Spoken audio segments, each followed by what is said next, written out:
Mga kaobra, sa ating pong mga kababayan na uuwi po sa bansang Pilipinas mula sa Riyadh, Saudi Arabia, magbibigay po ako ng update sa inyo kung paano po ang mga tamang pamamaraan na dapat po nating gawain.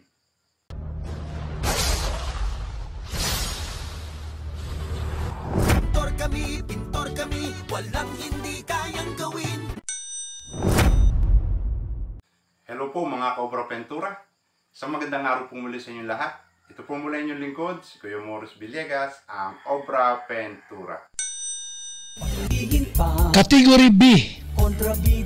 O ito, and Morris Villegas, official Linga Partner, Category B. Kinakailangan po 5 araw bago po tayo lumipad ay mag-fill up na po tayo na tinatawag po nating One Health Pass. Kinakailangan po ito bago po tayo makakuha ng ating pong ticket. Sa ating pong pagpila sa airport, meron na pong lalapit sa atin na tao ng airport upang magtanong kung meron na po tayong One Health Pass. Ipapakita po lang natin yung pong code o yung QR code na ibinigay po sa atin ng One Health Pass. Ipapakita lang po natin sa kanya at okay na po yun. Approve na po yun para po makakuha po tayo ng ating pong ticket. Simple-simple lamang po. Huwag po kayong mag-alala at napakadali naman po ng pamamaraan kung paano po natin mapilapan ang One Health Pass. Ang nakalagay lamang po doon ay yung detalye lamang po ng ating pong pagkatao, pangalan natin, edad, saan tayo nagtatrabaho, at kung saan po tayo uuwi sa bansang Pilipinas. Napakasimple lang naman po at napakadali pong pilapan. Kaya kinakailangan po, 5 araw po, bago po tayo umuwi ng bansang Pilipinas, kinakailangan mag-fill up na po tayo ng One Health Pass. At pagkadating po natin sa bansang Pilipinas, doon po ito sa mga uuwi po o lalapag po sa Clark, Pampanga. Kasi po ang akin pong naging karanasan ay sa Clark, Pampanga po ako ibinaba. Ngayon po, pagdating po natin sa Clark, Pampanga, meron na pong sasalubong po sa atin doon ng mga OWA member o yung mga OWA representative. Sasalubungin na po nila ang lahat ng mga OFW yung bumababa o bagong baba sa Clark, Pampanga. At iaayos na po nila doon kung paano po tayo makakapunta sa ating pong destinasyon ng mga hotel quarantine area. At bago po tayo makarating doon, meron pong silang binibigay po sa ating form na kung saan po o kung anong number po yung sasakyan po nating bus papunta po sa hotel kung saan po tayo magko-quarantine. At kapag nakalinya na po tayo doon po sa lugar na ibinigay po sa atin ng OWA, iisa-isahin po nila tayong tawagin at ipapakita lamang po uli natin yung ating pong One Health Pass. Yan lamang po ang kailangan, One Health Pass, bago po tayo makalabas ng airport ng Clark, Pampanga.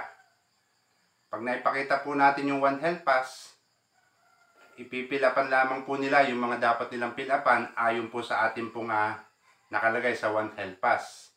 At pagkatapos po noon, pupunta na po tayo sa second step, doon po sa OWA. Magkakahanay lamang po yun. At pagka naka second step po tayo, kung meron po pala kayong Xerox copy ng inyo pong ikama, kinakailangan po kasi hinahanap din po sa OWA ay yung pong Xerox ng ikama. Kinukuha po nila yung number ng ating pong ikama. Kaya kinakailangan mag-Xerox po tayo ng ating pong ikama o kahit picture lamang po. Picturean na lamang po natin sa ating pong cellphone. At yung pong ating pong tinatawag na vaccine, yung kinakailangan po tayo po ay naka-2 vaccine na po. Tinitingnan din po nila yon bago po tayo makapunta po sa third step. Kaya kinakailangan po, ipiprepare po natin lahat para po hindi po tayo magkaroon ng aberya o hindi po tayo tumagal sa ating pong pila. Inuulit ko po, One Health Pass po, tapos yung ating pong ikama, at yung pong certification natin na tayo po ay naka second dose na ng ating pong vaccine. Ganun lamang po kasimple. At pag natapos na po natin, yung pong second step, pupunta na po tayo sa third step. Ang third step na po, yung pong pagkuha na po natin ng ating pong mga bagahe. At pag nakuha na po natin ang ating pong mga bagahe, sasalubungin na po tayo ng mga officer upang ilagay po tayo sa mga bus kung saan po tayo sasakay. At meron po tayong form yung binigay po sa atin kanina, yun po ang ibibigay po natin sa mga officer upang ituro nila kung saan po tayo sasakay na bus. Kasi po may mga number po ang bawat bus at bawat bus po may kanya-kanya po silang hotel na pagdadalahan. At ngayon po pag tayo po nasa hotel na, i-briefing po nila tayo kung ano po ang mga dapat natin gawain sa loob ng hotel. Ipapaliwanag po nila ng isa-isa ang mga dapat po natin gawain. Ngayon po, pag nasa hotel na po tayo, ang kailangan na po nating i-prepare ay yung po tinatawag nating DAS lab. Kaya po sa ating po mga kababayang OFW, kinakailangan po na bago din po tayo umalis ng bansang Riyadh, ay makapag-fill up na po tayo ng ating pong DAS lab. Ayun po ay makikita rin po sa internet. I-search lamang po natin sa Google at makikita na po natin yun sa ating pong Google. I-type lamang po natin yung DAS lab at makikita na po natin kung paano po ang tamang pamamaraan ng pagpipill up. At napakasimple lamang po. Ayon din lamang po sa ating pagkatao ang ating pong ipipill up sa ating pong DAS lab. At yung pong iba na wala pong DAS lab, huwag po kayong mag-alala. At aalalayan po kayo ng mga opisyal po na nasa sa loob ng hotel. At yan naman pong DAS lab na yan ay bibigay lamang po natin sa oras ng ating pong paglabas ng hotel at sa oras ng ating pong swab test. Hinahanap po nila yan. At pagka nasa hotel na po tayo, bubunuin po natin ang 5 araw sa loob ng hotel. At pagpatak po natin ng hotel, sa unang araw po na pagpatak po natin ng hotel, bilang na po sa count yon ng 5 araw. Bilang na po yung pagpatak po natin mismo sa hotel. Kaya paglipas po ng 5 araw, tatawagin po tayo at simula na po ng ating pong swab test. At ang swab test naman po ay 24 hours bago po dumating ang resulta at yun po ay makikita po natin sa ating pong email.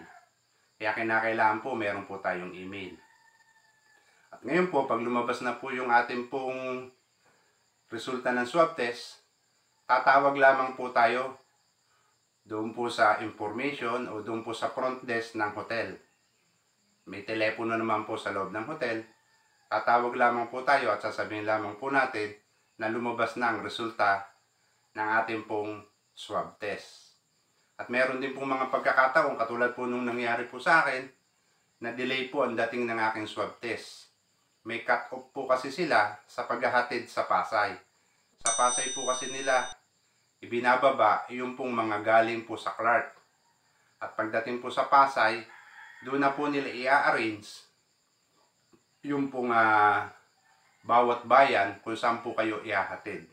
Ngayon, kung meron naman po kayong sundo, pwede na po kayong magpasundo pagdating nyo po ng Pasay. Pero yung pong nangyari po sa akin, na-delay po yung aking pong swab test. Na nasarhan na po ako, nadalin na na po ako ng cut-off, kaya hindi na po ako nakasama papunta ng Pasay.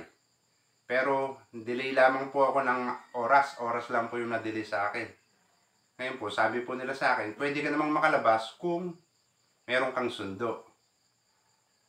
Susunduin po mismo sa hotel. Ngayon, kung wala ka naman sundo, bibilang ka pa uli ng 2 araw o ng schedule kung kailan merong bus o bus na maghahatid muli sa Pasay. Ganun lamang po kasimple mga Cobra Ventura. Kaya kinakailangan po nating i-prepare po ang lahat. At inuulit ko po mga Cobra Ventura, kinakailangan po nating ihanda ang ating pong One Health Pass, ang ating DAS lab, at yung pong certification po natin ng ating pong vaccine. At syempre po, yung sinabi ko po kanina, kinakailangan po meron po tayong Xerox ng ating ikama o picture sa ating pong cellphone ng ating pong ikama. Yan lamang pong hinahanap at napakasimple lamang po. Huwag po kayong mag-alala kung hindi po kayo marunong mag-fill up ng ating pong DAS Lab. Meron pong tutulong sa atin. Pero ang kinakailangan po, unang-una, bago po tayo umalis sa ating pong bansang kinaroroonan, kinakailangan pong fill upan po natin ang One Health Pass nang wala po tayong aberya sa ating pong pag-uwi. Malaki naman po ang palugid.